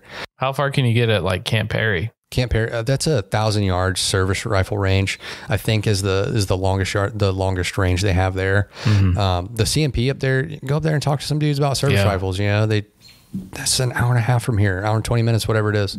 Yeah. I mean, it's also kind of a loaded question too, because, you know, people ask me all the time, like, what gun should I buy? I could only have one. Well, I mean, I was going to ask you that too, just off the top of your head, if somebody was going to ask you which rifle they should buy, not precision, but I'm assuming you're probably going to say, you know, like a 223 5.56, but if they could only buy one, you know, well, so and they had $1,000. Let's go say back. $1,000. Let's go back to the best precision rifle for the money. Okay. What I think the best precision rifle for the money right now is going to be, is probably without getting into the custom range. I'm talking off the shelf. You go buy a gun. Yeah, like I want to buy this and shoot it today. The Aero Precision Solace. That's new. That's pretty new, right? Just got released at SHOT Show. They announced it at SHOT Show last year. I'm pretty good friends with the guy that helped design that gun, John Warren. Works for Aero Precision up there. And he's a great dude. Sniper, former Marine, Army dude, whatever. Well, nobody's a former Marine, I guess they say, you know, whatever, weirdos. Anyway, John's a good dude. Yeah, John's a great dude. The Solace, $2,000, $2,000 or $2,500, I think. And you can get a competition or hunt ready rifle with no glass. They have a couple different stock and chassis options, and I think they just released where you can buy just a barreled action, so you can put it into whatever stock or chassis you want. And those guns are right around the 2,000 or 2,500 mark, I believe. And you can get them in either 6.5 Creed or 308 Win. So either one of those guns, pick your poison. Either you're a FUD or you like 6.5. There's no in between. 6.5 is a great round. It's great all around hunting, competition, whatever round. The barrel life is phenomenal. Despite what anybody says, like you're going to get really good barrel life out of it. Is that a thing that people say that the barrel life sucks? Scientifically, compared to a 308? Compared to a 308, it is scientifically less, but not, it's like minuscule less.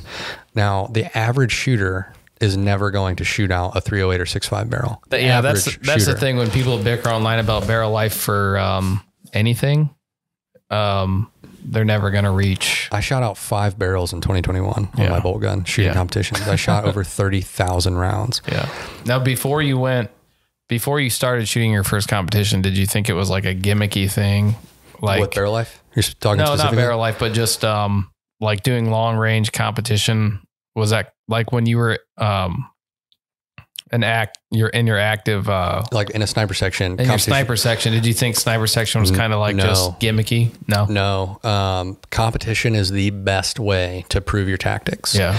To prove yourself that you can run and gun. You know, like PRS, you're moving.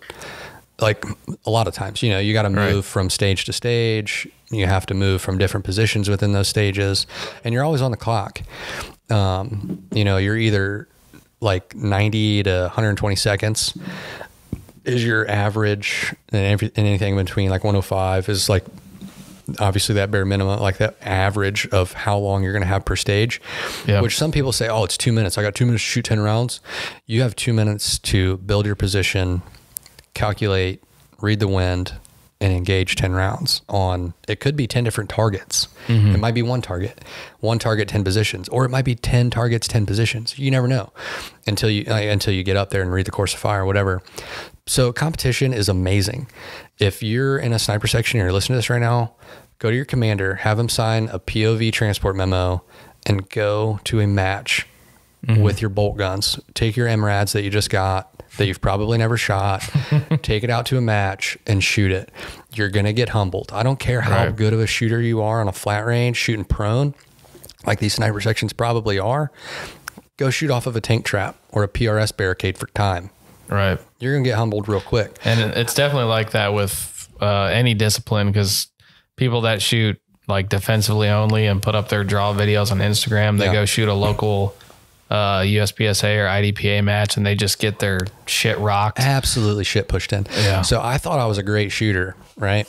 I built a custom rifle. My first precision rifle, like no BS precision rifle, was a custom gun. Impact action, Bartline barrel, Manor stock, tangent theta scope.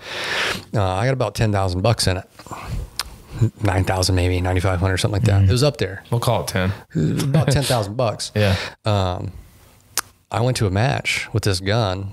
Yeah, I'm an Irish sniper. I'm gonna clean house with these dudes. Like these old fat farmers. I got dead last. Oh, that seems to be a reoccurring story though. You know, I drove home and I was like, that will never happen again. Ever. And I'm glad you went that route instead of being like, I'm never going to show my face again. I'll just go back to my little, so my little hole. I started dry firing a lot more on positions. And when I went back to the next range I went to for work, like running the range, most of the time I just had dudes doing data collection in the prone, you know, or shooting off of a ruck or off of a tripod or something. I built a PRS barricade and I took it out to the range at Fort Riley. And we never shot prone again. We would zero prone and capture muzzle velocity prone. Other than that, everything was shot in a position. Now, the sniper range, there's a dedicated sniper. There used to not be. Now there's a dedicated sniper range on Fort Riley, thanks to the range operator taking my advice and the other sniper section leader's advice. There's a 3-story connex with, I want to say there's 25 different firing positions within those connexes that you can shoot from. Everything from different pitched roofs to we call them giggly beds. It's like a piece of plywood that's hung from some chains. There's a mocked up helicopter fuselage out there that you can shoot, like simulate shooting out of a helicopter. That's cool. Shoot off a chain, ratchet straps, barricades, like the VTAC barricades, PRS barricades. There's an old Cuck V out there, one of the old K10, K15 Blazers that you can shoot in, out of, around, whatever.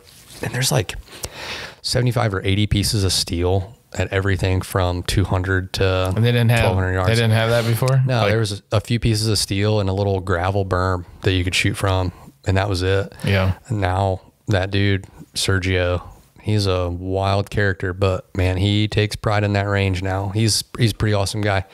Works at range 6 out of Fort Riley. Great dude. That's cool. Yeah. So if you're in a sniper section, listen to this, go to a PRS match, get off your bellies, stop shooting in the prone, take your gun out to a PRS match. You can do it. I promise.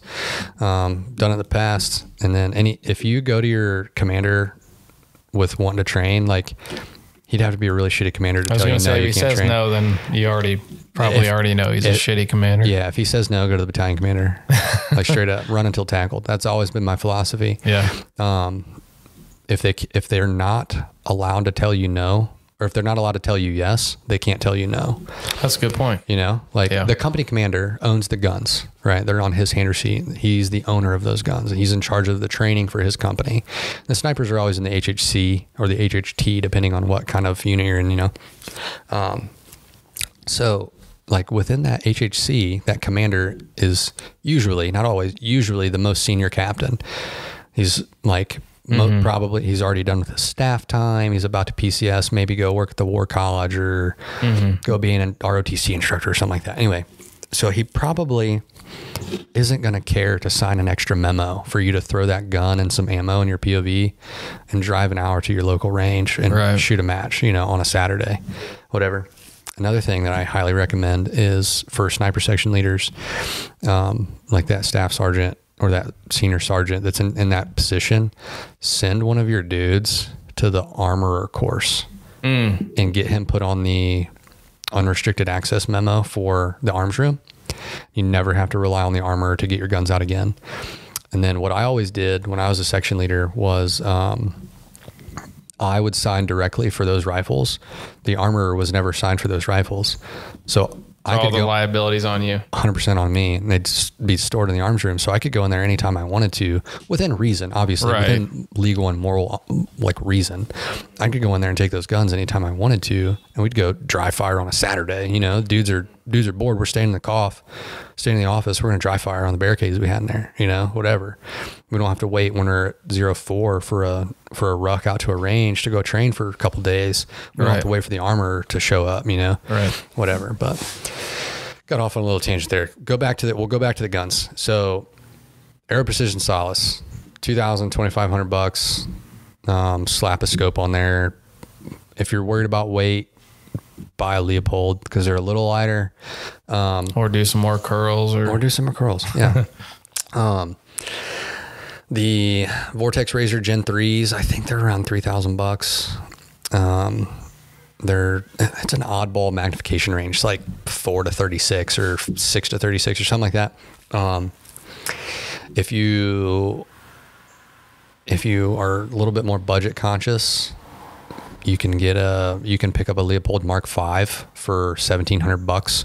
So here you are, you know, $3,600, $3,700, whatever it is, into this precision rifle that's 1 MOA or like, I believe that they have a half MOA accuracy guarantee from the factory on those Solace.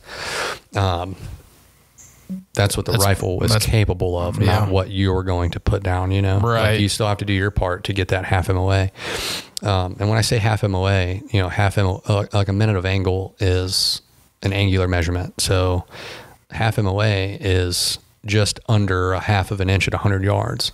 So it's just under 1 inch at 200 yards. So, just over. It's 1.047 inches or something like that. Yeah. We always use 1 inch as 1 MOA for field expedient math. So you're talking a 10-inch group is 1 MOA at 1,000 yards. So this gun that you just spent $2,000 on is capable of shooting a 5-inch group at 1,000 yards. So you go out and you get training and you actually put in the work. This gun is going to do that for you. Yeah. You do your part and that's going to do it. And I don't care who you are. You don't need to shoot any groups tighter than that. Right. Now, my competition rifles, like that gun will shoot a 1/2-inch group at 100 or a 1/2-inch group at 800. Like, there's times you can't even tell the difference at 800-900 yards between one shot and another because they just stack. But there's also $10,000-$12,000 there, you know? Right. So you really, if your budget is $4,000, if you set into the precision rifle world with a budget of $4,000, you're golden, you know? But if you bump that up a little bit to say $6,500, you can build a custom rifle and never have to buy another gun again. Because what I would recommend to everybody, if you have a little bit more money, you know, save up a little bit more money, buy an impact precision shooting action. They're out of Oklahoma, somewhere, central Oklahoma. Tate Streeter's the name of the guy that owns that. Great dude. Builds the best action on the planet, in my opinion. It's indestructible. It's been proven in the Oklahoma sand and dirt and mud and wind and those little prickly things that come home with you for months to come. Those things are indestructible, and those actions are based on the Remington 700 footprint. So any reputable gun builder can chamber a barrel for that. Yeah. Now, Wade Studeville of Studeville Precision, just right down the road from Tate, and he builds prefits. And just about any common caliber that you're going to find, what I would suggest for people is you buy an impact action, then you get yourself if you don't reload, buy a 6mm Creedmoor barrel to shoot competitions with, then buy yourself a 308 or a whatever a 6.5 or whatever barrel you want to hunt with, you know. Obviously, like for Western states, you know, hunting deer with rifle, whatever. If you want to shoot coyotes, just use that 6 Creed, you know. It's going to shoot 108 grain or 110 grain, whatever bullet for competition. That same 1 7.5 twist barrel is going to shoot a 90 grain VMAX round at 3,200 feet per second, just vaporize a coyote. You know, same gun. Yeah. You know, couple pounds lighter because you get a different contour on the barrel or whatever, and then slap a freaking Gen 3 Razor or Mark 5 even on it, or you can save up a little bit more money yet and buy a Tangent Theta, which in my opinion, a lot of people's opinion, and you've shot them all, so best scope on the planet.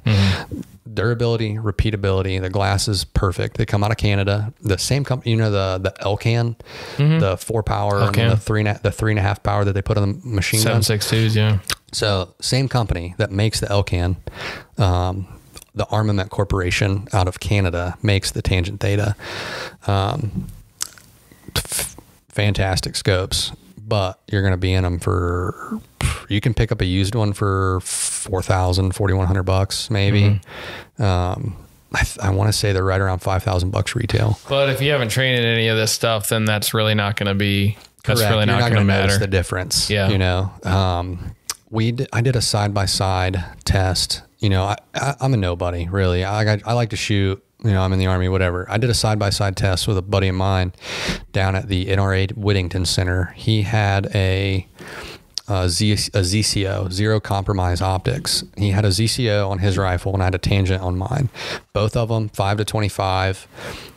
Both of them mil is the elevation windage increments. Mil dot. Well, yeah, kind of. Mil radian is the metric version of MOA. It's an angular unit of measure. It's in decimal of 0.1 instead of MOA is always in 0.25. Like quarter MOA, most of the time in 0.25.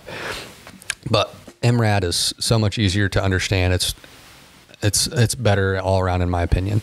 But we had the ZCO and my Tangent side by side at the Whittington Center down in Raton, New Mexico, and this was May of 2021 at a match down there.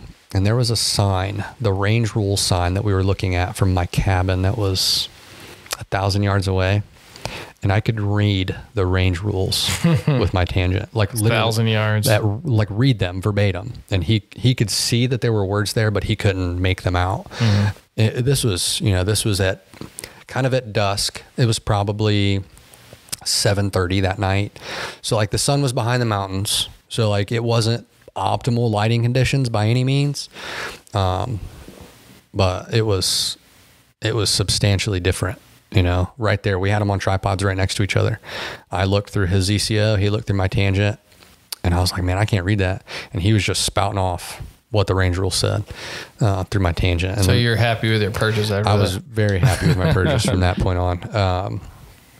Great scopes. But if you're entry level, don't waste your money on them. Get a Leupold Mark 5 for between $1,500. You can find them used for between $1,500 and $2,000. I think retail on them's like $2,500, $2,600, like that. CR2 Shooting Solutions out of Columbus, Georgia. They almost always have them in stock. The dudes that actually own that, they're instructors as well, and those dudes were actually my sniper school instructors. Oh, that's cool. That run that. Yeah. So Chris Roberts and Chris Rand. Yeah, good dudes. CR2 Shooting Solutions out of Columbus, Georgia. Great guys. They always have stuff like that in stock. You know, they've got a page. They're always selling Kestrels and ammo and glass and stuff like that. So check those guys out if you have any needs. Another guy that always has good deals on stuff, that is Derek Love out of Kansas. He lives in Wichita, Kansas. It's Severance Training Center, owns the best range in the Midwest. STC, Severance Training Center. Had a membership there when I lived out in Kansas. Hands down the best range in the Midwest. You can do everything from 180-degree pistol and rifle stuff and like different carbine pistol bays, kind of like your facility down there. They've got a bay like that. couple, like 3 bays like that. Then there's a 100 and a 200 yard static, like bench rifle range. There's like a 25 yard rimfire range. And then there's like a 960 yard PRS range. They're actually about to have a pretty big match out there called the Punisher Positional. 2-day match, 20 stages, grueling heat. Like it's a smoker. So yeah, if you're in the Midwest and you need a place to shoot, STC is the way to go. Out there in just west of Wichita, Kansas. Derek Love, he's always buying and selling guns. He's got an FFL out there. So if you're out there and you have a bachelor party in Wichita, go see him for some machine gun rentals. That'd be one hell of a machine gun. He's like nearly. He's got his SOT. He would have to correct me on this, but I think he has nearly every single U.S. issued GWAT weapon. Really? That is capable of shooting full auto. The only thing he doesn't have is an M2, a Mark 19, and a 240. He was building a 249. Well, he's got to have an M2, man. I mean, he hasn't got that far yet. Yeah. He just got a 249 built. I think he's got 2 249s right now. Nice. But every variant of the Mark 18, every variant of the M4, scars, like 16, 17s, like full auto SCAR 17. The stuff people want to shoot. Like the stuff people want to shoot, like full auto Glocks, like the cool stuff. But yeah, man, good dude out there, STC, Severance Training Center. Check those guys out too. You are you out of drill sergeant school now? I am. Yeah. Okay. I am out of drill sergeant school. I'm a drill sergeant down at Fort Benning. It's called Fort Moore now. Did you ever picture yourself being a drill sergeant when you were in basic? No, not even close. I had no desire to do that whatsoever. I got what they call DA selected, Department of the Army selected. Yeah. So I got told that I had to go. They're like, hey, you're either going to drill sergeant school or you're getting out. I'm like, well, I'm not ready to get out just yet, so I guess I'm going. Yeah, that school is... Yeah. It's wild. It's political. We'll leave it at that. It's 9 weeks, essentially going through. You got to do all the things that the trainees have to do. Mm-hmm. It's weird. What do you think about, like, I don't want to get you in trouble, but do you see a pretty stark difference in recruits now and when you were there? Recruiting's at an all-time low right now. Yeah. There's infantry units. Are you allowed to say what your opinion is on what's causing that? I mean, this is not endorsed by the DOD in any way, shape, or form. So this is the opinion of Blake Cyrus. Mm-hmm. Recruits are not joining, or people are not joining to become trainees, in my opinion, because the civilian workforce pays more than the Army does. Mm. Back when I joined and when you joined, whatever, the Army, like, it paid pretty good, like, comparatively. Yeah, better than a job, better than going to McDonald's. I could go to McDonald's right now and make more money than I do as a staff sergeant. I've been in the Army for 13 years. Like, I could go to McDonald's and work 40, 50 hours a week and make the same that I do now, starting out. Yeah. Starting out. That's flipping burgers. Right. That's why I think people aren't joining these days, because they're going to McDonald's or Burger King. Insert job here to go make the same, if not more. Yeah. Back then it was worth leaving home. Like, you had a career and Yeah. And are they trying to make it, easier are they trying to advertise that they're going to be a little easier on people? Cause I remember going in, it's like people were talking about, like safe or timeout cards or whatever. I'm like, I don't see any damn timeout cards. Like, what were you guys talking about? I heard about that as well, but I never saw one. Like, that was a rumor. I don't know if there's any truth to that. So if there's anybody that wants to come on and talk about that, like, that would be ideal. If there was a drill. I'd like to find one person. Yeah, seriously. Cause I've never found somebody that has seen one of those in person. Yeah. It's like the unicorn. Yeah. But so you remember the very first, so when you went to Benning for OSA, right? I went to Fort Knox right before they moved Cav or Armor to Benning. Gotcha. Okay. So, well, so whatever basic training, whatever training unit you go to, right? So you show up to like a reception battalion, right? And for like a week? A few days, 3, 5, 6 days, whatever. And you will get all of your clothing issued and, you get all your uniforms, your PTs, whatever, and you won't do any PT there. Like you'll wake up at 5 o'clock in the morning for no reason. You'll go eat breakfast. You'll go stand in line. You'll get all your medical and processing done. And then you will get picked up by your training unit. Yeah. And when you and I went through, up until here a couple of years ago, you had what they call the shark attack. Right. When your drill sergeants. The famous shark attack. Famous shark attack. They're beating on the bus windows. They're yelling at you. You're making you stick your duffel over your head. They're throwing duffel bags. Yeah. You're chugging water. You're holding your canteens over your head, whatever. It's like. It's supposed to be that shock. Like you're in basic now. Exactly. Like I own you for the next X amount of weeks, depending on, what your job is. They took that out. They don't do that anymore. So day one is no longer the shark attack. It is, and I'll get into their theory behind it as well. It is called the first 100 yards. And what it is, and it varies installation to installation, like the Fort Jackson is different than the Fort Leonard Wood, is different than the Fort Sill, different than Fort Benning. Fort Benning is now called Fort Moore, but it'll always be Fort Benning to me. Yeah. All of those places, they do the first 100 differently because it's different jobs that go to those different places. So you have to tailor it to that style of soldier. So do they not do shark attack anymore at OSET? They don't do it at all anywhere. It's not a thing. So the first 100 yards is meant to be a team building exercise, and the drills. I'm already turned off by the idea. Yeah, seriously. The drills do it with the trainees. So like you'll go and it's about like history and the Army values and things like that. So you'll go to several different stations, and you'll go to one, you'll talk about loyalty. Then you'll go talk about, duty, and then respect, and then selfless service, the Army values, right? And there'll be like some sort of history piece, like Private so-and-so during the Korean War, displayed, superior leadership by doing whatever, they're using that as an icebreaker and then a concrete experience to bring those trainees in and be like, hey, you're a soldier now. Like, this is what you have to live up to. And that could last anywhere between 30 minutes to 3 hours, depending on the trainees, depending on the day, things like that. And the drills are doing it with them.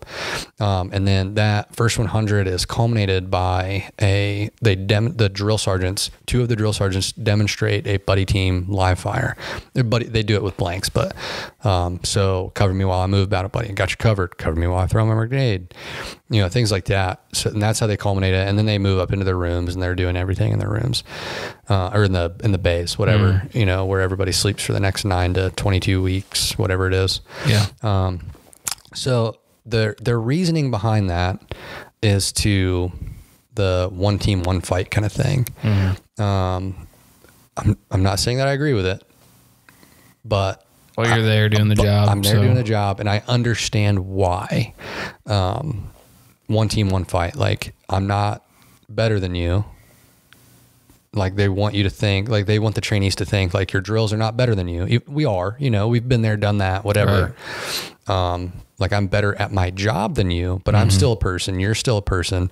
So we're going to treat you with dignity and respect, Yeah. You have to respect the trainee. Like, everybody's got to get respect, Like, I had drills that were hard, but they still respected you as people. Like, nothing was like when I went through basic training or OSA as a 12 Bravo at Fort Leonard Wood, like I was never degraded as a human, and I never saw that happen to anybody. I don't want to say I was degraded as a human, but there was some questionable things. There was obviously questionable things that were done and said, like, damn, that was. But I had a bunch harsh, of, like hard ass Cav Scouts that were all getting rotated through Afghanistan, and they just that was the height of Afghanistan. 2000. What year did you join? 10. Yeah. So same. So that was the height of Afghanistan going into coming down. I remember watching Restrepo. Yeah, and they're pretty much like, you're gonna die. And we're like, what? Yeah. That was.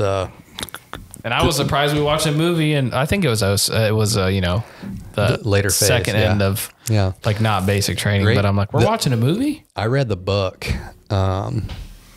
War by Sebastian Junger, which is based off of, like, that is the same experience. The book titled War by Sebastian Junger, who was just he was a combat journalist. The book is very good. I read the book before I saw the movie. Before the movie even came out, I saw the book. Or before the movie even came out, I read the book. Highly recommend that. If nobody's seen it, it really puts into perspective what those dudes went through, because Restrepo is all live combat footage. Yeah. I mean, obviously there's a couple interviews here and there, but it's a documentary about their time on that fire base.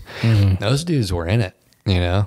Yeah. Like, that was some bad times. Yeah. And, like, Eastern Afghanistan was rough country. We ended up pretty close to, I mean, obviously I know Restrepo was the guy that died, but did they name it Cop Restrepo? Was that it? They named it Cop Restrepo. I can't remember what it was called beforehand. That was bombed out and further northeast than us by a little bit. Yeah, the Korngal is like that little finger that little finger that protrudes like into Pakistan. Yeah, we moved a couple of times, and I remember somebody was like, "This is where Restrepo was." We're like, "Oh God!" But I remember being on leave before we were getting ready to deploy, and they had told us, like, you're going to Wardak province the first time we were there. And then I was watching the news, and that's exactly where like SEAL Team 6 or whatever got shot down. I'm like, Jesus Christ. Yeah, there was a lot of crazy stuff. I spent all my time in Afghanistan in the Arghandab, so like southeast. Pretty rough country. I'm doing route clearance, you know, looking for IEDs. I mean, that's like 90% of what I did. Yeah. Yeah. I mean, I scouted, but you know, it's for IEDs. Yeah. Before we wrap up here, if you give advice to your 18-year-old self, so obviously you're getting ready to join. Well, actually, you already were. So we'll say before you join, when you were 17, right? Yeah. Don't get married when you're 18. When did you get married? When I was 18. Yeah. I was married and divorced before I was 21. Oh, really? Yeah. Okay. Don't get married when you're 18. Make sure you join for the right reason, and weigh out all your options. I am happy that I joined the Army. I wouldn't change it for the world. There are things that I would have done differently within my career. I would have never joined the Ohio Guard. I would have went. Do you think it was a waste of time? No, I do not think it was a waste of time. I met a lot of really good dudes. I did a lot of really cool things. But knowing what I know now, I wish that I would have done some things differently within different units inside the Army. I knew when I was a kid that I wanted to be a sniper. I did. But I didn't put that into my decision. I got turned away at the recruiting office on 4th Street because I wasn't 18 yet. And at that time they wanted quick shippers. Like, they wanted dudes that could go tomorrow, you know, to MEPS. I was 17, summer break between, you know, between junior, senior year in high school. So a friend of my uncle's was in the Ohio Guard. He was a staff sergeant at the time. He graduated from Madison as well. Randy Carver, he's a cop here in Mansfield. He was talking to me about the Guard. He was like, "Yeah, man, you can do this. Like, I know this recruiter. Like, you can like join right now and like start getting paid and going to drill." I'm like, "Damn, that sounds cool. Let's do that." So I just sent it, you know. And if I would have waited, I don't regret it by any means. I don't regret anything. Yeah.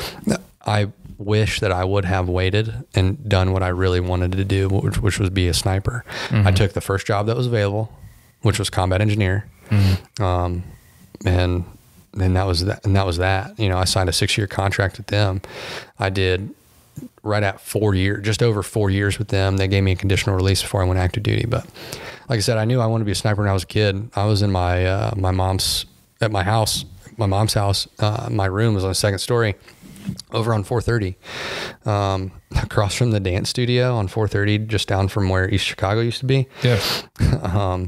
And I would move my bed in the middle of the room and I'd take my BB gun up there and I'd crack the window just a little bit. We had this big oak tree right outside and I'd crack the window just a little bit, and there's birds and squirrels that would always hang out in that tree. I'd crack my window a little bit, and I'd cover myself up with my blanket, and I would I built a ghillie suit, and I built a perfect urban hide site when I was like 10, and I didn't even know it. Yeah. That was when I knew I wanted to be a sniper. But I joined the Guard because I didn't want to wait. And they said, you can start getting paid right now, you know, because in the Guard, they have what's called the RSP, the Recruit Sustainment Program. Like you enlist, say if you enlist on a Wednesday at MEPS, like that Saturday, you're going to go to drill. And you're going to drill with the Recruit Sustainment Program. And they've got a couple of different companies throughout the state, and you're going to get paid for it. You know, and when you're 17, I was getting like $200 a month just to go out there and show up for 2 days. Like, that was cool, you know. I was 17 into high school. Like I was cool. Yeah, you know, I thought I was cool. You know. Yeah, man. So weigh out all your options, join for the right reasons, and wait for what you really want to do. Hell yeah. Don't settle for anything, because nobody else is going to settle for you. Yeah, you know. True. That would be the advice that I'd give myself. Right on, man. Well, hey, dude, this has been an awesome conversation. Really, I really appreciate you coming. It's been great insight. Hopefully we can do it again. Yeah. Hopefully I can get up here and teach a long range class. Yeah. Probably won't be this year. Maybe we could set it on for 2024. Yeah. So anybody listening that wants to get into it. Yeah. Find me a spot that I can shoot 1,000 yards. And I either need a natural berm, like either shooting up a hill, down a hill into a creek bed or something like that, or the ability to bring a tractor out there and push up some berms in a field. Okay. That way we can be safe and have a couple of, have some backstops into targets and stuff like that. Do it the right way. Yeah, do it the absolute right way. Other than that, man, I can bring steel out, move steel every day, and long range classes are minimum 2 days.